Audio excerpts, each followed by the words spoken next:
Earlier today, as widely expected, Japan decided to drop South Korea from its list of trusted trading partners. That's raised tensions between the two sides dramatically because it'll make it harder to import more than 1,000 products needed by South Korean companies.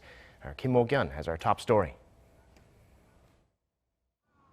In a cabinet meeting held at Prime Minister Shinzo Abe's official residence at 10 a.m. on Friday, the Japanese cabinet decided to exclude South Korea from its whitelist of 27 countries, given preferential treatment in trade procedures. South Korea is the only Asian nation on Japan's trade whitelist and has been on the list since its inclusion in 2004. Addressing reporters after the meeting, Japan's Trade Minister Hiroshige Seko said that the cabinet passed an ordinance on removing South Korea from the whitelist.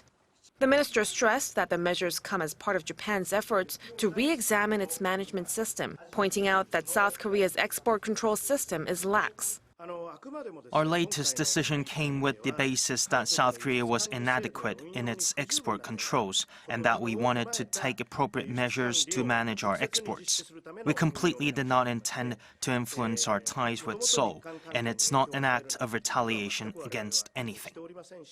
Japanese Chief Cabinet Secretary Yoshihide Suga also reiterated that the measures were not financial regulations aimed at souring ties and that its treatment of trade with South Korea would only change to a level similar to other Asian countries. Suga also said that the measures will be made public on Wednesday and that it will officially come into effect on the 28th of August after Japan's Emperor Naruhito makes a proclamation.